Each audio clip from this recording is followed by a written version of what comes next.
Hello and welcome to RadioTimes.com's reaction to the latest episode of Taskmaster. We're here to settle the scores and to separate the heads and shoulders from the knees and toes. Knees and toes. Right, Minnie, we've just watched episode 6 of the latest season of Taskmaster. What was your moments of the week?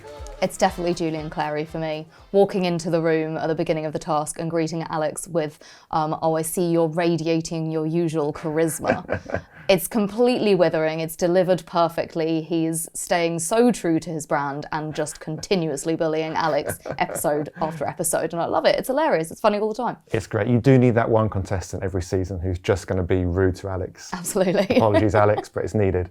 And yeah, Julian is absolutely killing it. The sass that he brings. It's also a combination of that and not really caring too much about the tasks. He's not that bothered. Yeah, which is always quite a good combination. I think my moment of the week also involved Julian. It was in the rubbish robots task. The first one, controversial task, we'll talk about that in a second. I really enjoyed him lying down in front of the robots and 2 seconds, was Failing it? in 2 seconds. 2 seconds, fantastic. I don't know, there was no strategy there, over and done with. Not an inch. But I laughed like a drain, so I enjoy that a lot. So yeah, Julian kind of stole the episode for both of us this week, I think. Yeah, rubbish robots task, let's talk about it, because it was a bit controversial with Sam. Did not like the task. Sam branded it a dud. I'm in disagreement. I really enjoyed it. It's completely silly. It's purely luck-based. Yep. I mean, there's maybe like a tiny bit of strategy if you can kind of like squeeze it out of it somehow. But I enjoyed it because it creates visually silly, entertaining moments. And I'm not bothered if it's completely lacking in strategy. It's a funny task to watch. I think I'm with Sam though. I think if you're a contestant going into that, you think, okay, how can I do this? What can I think around the box? Don't think you really can. I think it's a bit of luck. I think Sue probably had the best idea with the ferrets swiping them away. I think Sam had a nice idea too with one knee on the carpet kind of staying away. But it is a lot of luck really. Yeah, so I think I'm with Sam on that one.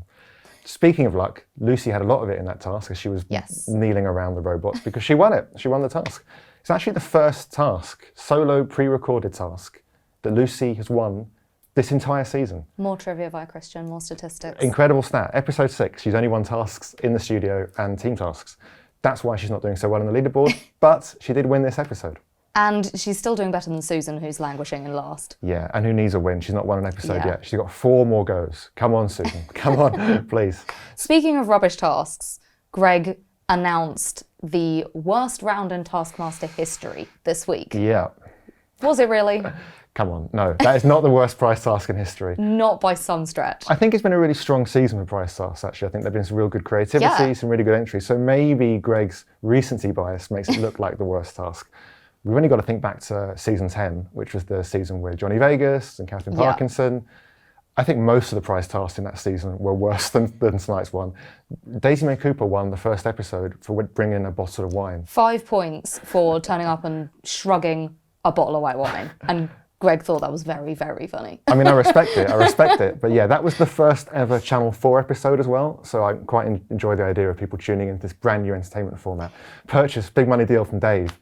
And COVID distancing, they're all 2 meters apart on their chairs. They've all got cabin fever at this point in time. Bottle of white wine wins it. So yeah, no, I enjoy that. So yeah, so it wasn't the worst task, we don't think. No, firm disagreement with Greg on that point, I'm afraid. Yeah, also Greg, cover your ears because there's more to come here. We're going to settle the scores now, whether we agree with all the scores. Let's talk about the scoring for the middle task, the team task, recreating the garage. What do you reckon? That was a cop-out for me, completely. 3 points for each team, 3 points for the team of 2, 3 points for the team of 3. Lucy on the team of 3 said the forbidden words, I think, 27 times. That does not even out to me to create joint points for that task. That's not the result it should have been. That was a 2 points max for Lucy's team. They completely messed it up. Yeah, I think Lucy began most of her sentences with the word right, which was a banned word. So, it's like she's going out of her way to do badly, as Greg did note. As Greg pointed out, exactly. So yeah, no, I agree. I think it's always a bit disappointing when there's a draw in a task, particularly a team task. Disappointing to Alex. Disappointing to Alex. You can see the exasperation on Alex's face when Greg awards 3 points each. You can see and also even in the head, shoulders, knees and toes task, I think the scoring went 2 points, 4 points, 4 points, 5 points, 5 points. You can see Alex is a little bit frustrated. It's too chaotic for him. Too chaotic. 1, 2, 3, 4, 5. Yeah. Keep it easy, Greg. Keep it simple. Yeah. Right. So that's it for this week. Join us next week for more Taskmaster reaction and let us know what you thought of this week's episode in the comments below. Bye.